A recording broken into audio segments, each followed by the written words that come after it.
हम ऐसे धर्म को कैसे स्वीकार कर दें जिस धर्म ने कभी हमें मंदिर में जाने के लिए खुली रूप से अनुमति नहीं दी है। रामचरितमानस में कई सारी ऐसी बातें कही गई हैं कि जो विरोध करने लायक हैं कि अब जब हमारा समाज पढ़ लिख गया है और सही और गलत की पहचान करने लगा है। देखिए, जो लोग हिंदू राष्ट्र बनाने का सपना देख रहे हैं, कल की डेट में हो सकता है कि कोई मुस्लिम आके कह दे कि भाई अब हमें मुस्लिम राष्ट्र बनाना है, कि अगर हम लोग अम्बेडकरवाद को फॉलो कर रहे हैं कि अगर अब रामचरितमानस को राष्ट्रीय ग्रंथ बना दिया जाए तो मैं ये सोचती हूँ कि उन महिलाओं के ऊपर क्या बीतेगी। कभी इस ताड़ना का अर्थ देखना हो जाता है, कभी इस ताड़ना का अर्थ पीटना हो जाता है, कभी इस ताड़ना का अर्थ शिक्षा हो जाता है। ऐसा बयान सुनने को मिला है मोहन भागवत जी द्वारा, तो हमारा उनसे विशेष आग्रह रहेगा कि जातिवाद ने बड़ा आतंक पूरे भारत में मचाया है। तो आप ये बयान अगर दे रहे हैं तो पंडितों ने ये शुरू किया है तो बेशक पंडितों को ही इसे खत्म भी कर देना चाहिए, जिसमें भारत के जो विकास में अवरोध पैदा हो रहा है वो फिर दोबारा पैदा ना हो। कई लोग कह रहे हैं यहाँ भी मोहन भागवत थोड़ा सा खेल खेल गए, ब्राह्मणों को बचा गए और पंडितों को फंसा गए। नहीं, बिल्कुल ये स्ट्रैटेजी हो सकती है उनकी, और वो क्यों हो सकती है आप सभी को ही मालूम है भी। 2024 के जो चुनाव है उसको देखते हुए हो सकता है कि वो अपने बयानों को इधर उधर हेर फेर कर रहे हैं। डेफिनेटली ये तो उनकी मन की बात है, वही जान पाएंगे उन्होंने किस पक्ष में और किस संदर्भ में ये बात कही है। तमाम जो बुद्धिजीवी लिखे पढ़े लोग वो कह रहे हैं जाति तो ब्राह्मणों ने बनाई है तो फिर पंडितों को क्यों करे? पंडित तो कोई भी हो सकता है, विद्वान आदमी कोई भी पंडित हो सकता है ना? नहीं, देखिए, अगर हम ऋग्वेद के अनुसार ऋग्वेद के 10वें मंडल की बात करें जहाँ पर वास्तविक रूप से वर्ण व्यवस्था को बताया गया है तो उसमें डेफिनेटली यही है कि ब्राह्मण वर्ग यानी कि जो सबसे उच्च वर्ग माना गया है उस ब्राह्मण वर्ग की बात जो है आरएसएस के चीफ मोहन भागवत जी द्वारा कही गई। वर्ण व्यवस्था को लेकर बड़ा विरोध हो रहा है और उसी को ध्यान में रखते हुए शायद मोहन भागवत जी ने ये बयान दिया है। देखिए, उसे ध्यान में रखते हुए दिया है या नहीं दिया है, देखिए ये जो व्यवस्था है ये बिल्कुल ऋग्वैदिक काल से चली आ रही है, लेकिन इसका जो दुष्प्रभाव है वो आज तक भी देखने को मिलता है।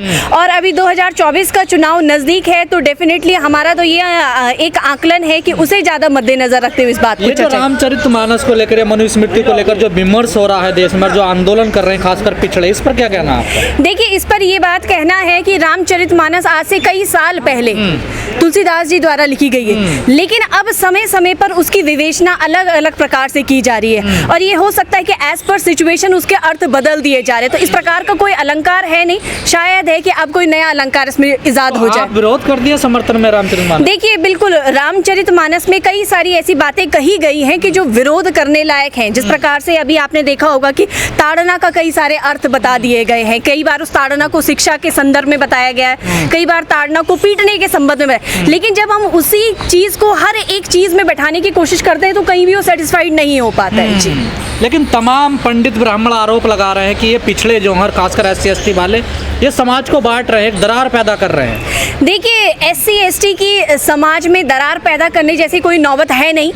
ये इतिहास गवाह रहा है कि जो पीड़ित और शोषित रहा है, जब जब उसने आवाज उठाई है तब तक उसे आतंकवादी की नजरों से देखा गया। इसी प्रकार से इस समय भी है कि अब जब हमारा समाज पढ़ लिख गया है और सही और गलत की पहचान करने लगा है तो आवाज उठ रही है और बेशक है कि बुद्धिजीवी लोगों को आवाज के बदले में सिर्फ आवाज के ही माध्यम से जवाब देना चाहिए। हिंदू राष्ट्र बनाने का सपना देख रहे हैं, उनके सपनों पे आपने पानी फेर दिया। देखिए, जो लोग हिंदू राष्ट्र बनाने का सपना देख रहे हैं वो उनके लिए मेरा एक बात कहना है कि जहां आप हिंदू राष्ट्र को इतनी महत्व देते हैं वहां आप APJ अब्दुल कलाम के बारे में क्या धारणा रखते होंगे? APJ अब्दुल कलाम यानी कि सीधा सीधा एक दिमाग में एक मुसलमान की तस्वीर आपके दिमाग में आती है तो कैसे आप उन्हें एक मिसाइल मैन के नाम से जान पाएंगे?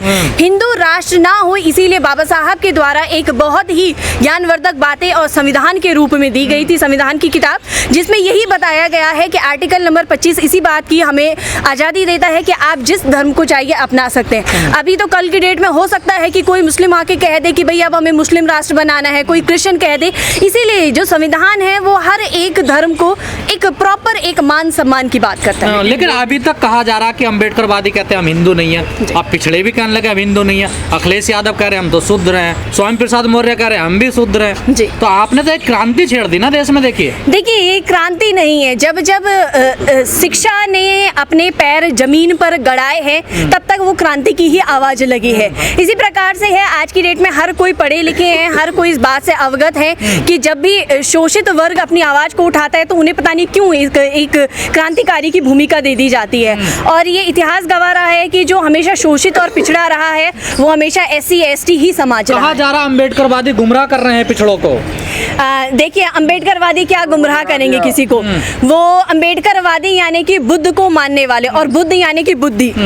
जब हमारे कोई भी बड़े नेता, कोई भी मंत्री जब विश्व में जाते हैं तो वो कभी ये नहीं कहते मैं राम और कृष्ण की भूमि से आया हूँ, वहाँ पर परिचय दिया जाता है मैं बुद्ध की भूमि से आया हूँ। तो ये हमारे लिए सौभाग्य की बात है कि हम भी बुद्ध की भूमि से हैं। तो अम्बेडकरवादियों को किसी अलग नज़र से ना देखते हैं। हाँ, पर ये बात जरूर मैं कहना चाहूँगी कि जब भी अम्बेडकरवादी लोग किसी बात पर तर्क छेड़े तो उस तर्क का जवाब सिर्फ तर्क के ही आधार पर होना चाहिए। तो इससे तो देखिए हिंदू हिंदू कहने का तात्पर्य तब बहुत अच्छा लगता है कि जब हिंदू, आप भी हिंदू, मैं भी हिंदू, ये भी हिंदू, सभी हिंदू है, यानी कि सब एक समान है। लेकिन हिंदू के अंदर भी कोई ब्राह्मण है, कोई शूद्र है, कोई वैश्य है, कोई क्षत्रिय है, और उसके बाद उनकी जो सम्मान में एक वर्चस्व है वो अलग अलग लेवल पर जब आ जाता है तो डेफिनेटली इस बात से ऐतराज होता है कि हम ऐसे धर्म को कैसे स्वीकार कर दें जिस धर्म ने कभी हमें मंदिर में जाने के लिए खुली रूप से अनुमति नहीं दी है। अभी मैं बात बताऊं, मैं उत्तराखंड से हूं और अभी लगभग 1 महीने पहले की ही बात है, उत्तराखंड में दोबारा से एक ऐसा केस आया है कि उत्तरकाशी के मनेरी ब्लॉक में एक व्यक्ति को सिर्फ मंदिर पे घुसने में बहुत ही बुरी तरीके से पीटा गया है। तो कैसे वो व्यक्ति मान ले कि वो भी हिंदू है जब उसे उस हिंदू भगवान के दरबार में जाने से मना कर दिया। लेकिन कहा जा रहा है आप लोग जो हिंदू देवी देवता हैं, जो हिंदू धर्म ग्रंथ है ना, उनको बदनाम कर रहे हैं। देखिए ये तो बड़े षड्यंत्र के साथ बदनाम देखिए ये सोच की बात है कि अगर हम लोग अम्बेडकरवाद को फॉलो कर रहे हैं इट मींस हम हिंदू धर्म या मुस्लिम धर्म या कृष्ण धर्म को हम उसकी अवहेलना कर रहे हैं। अब मैं यही बात आपसे पूछना चाहूंगी कि अगर आप हिंदू राष्ट्र की अवधारणा को आगे बढ़ाते हैं तो क्या आप मुस्लिम और क्रिश्चियन और इनका बिल्कुल पतनवास करना चाहते हैं? ऐसा नहीं है। सिर्फ अपने धर्म को बढ़ावा देने का मतलब ये नहीं कि दूसरे के धर्म को नीचा दिखाना।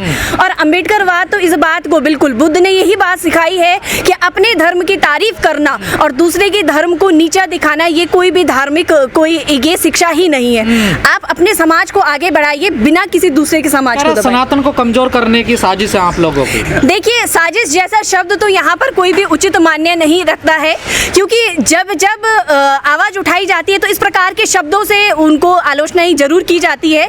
अपनी बात रखना, अपने अधिकारों के लिए लड़ना अगर साजिश है तो शायद है कि इस भारत में फिर संविधान की कोई वैल्यू नहीं है जहाँ पर फंडामेंटल राइट्स को इतना वैल्यू दिया जाता है। तो संविधान कहाँ का तरह रामचरितमानस को राष्ट्रीय ग्रंथ बना दो, चमत्कारी बाबा। यही बात है ना कि अगर रामचरितमानस को राष्ट्रीय ग्रंथ बना दिया जाए तो मैं ये सोचती हूँ कि उन महिलाओं के ऊपर क्या बीतेगी जब वो उस ताड़ना शब्द को देखने के रूप में अगर महसूस करेंगे, उस ढोलक पे क्या बीतेगी, उस पशु पक्षी पर क्या बीतेगी जो ये कहता है कि हाँ अब इन्हें भी शिक्षित कर लेना चाहिए। अरे आप लोग सार गलत निकालने अर्थ, आप लोग पढ़े लिखे नहीं हैं, गंवार हैं आप। वही मैं कह रही हूँ, ऐसा कोई अलंकार अभी तक तो इजाद नहीं हुआ है। यदि हुआ है तो वो खुलकर सबके सामने आना चाहिए।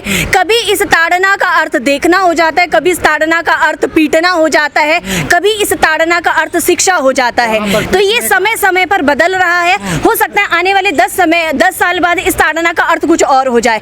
तो ऐसी किताबों को जिन्हें मानना है वो माने, लेकिन ऐसी किताब राष्ट्रीय ग्रंथ बने इस बात के लिए तो हम लोग बिल्कुल भी तैयार। जो विमर्श पूरे देश में हो रहा है धर्म ग्रंथों को लेकर या जो वर्ण व्यवस्था को लेकर, इसी का डर सता रहा तभी वो बयान दे रहे हैं। देखिए ये तो उनकी भावना है कि उन्हें डर सता रहा है या क्या सता रहा है, पर ये बात जरूर है कि बाबा साहब की बदौलत आज हमें शिक्षा का अधिकार मिल पाया है। बाबा साहब की बदौलत आज हम शिक्षा को ग्रहण कर पाए हैं, वरना आप भी जानते हैं कि हमें तो खाट पर बैठने तक का भी अधिकार नहीं था, तो शिक्षा ग्रहण करना तो बहुत दूर की बात है। शिक्षा ही है, कहते हैं कि शिक्षा शेरनी का दूध है, जो पीता है वो दहाड़ता है। तो हमने पिया है तो दहाड़ेंगे भी, और सुनने वालों को अपने कान मजबूत कर लेना चाहिए।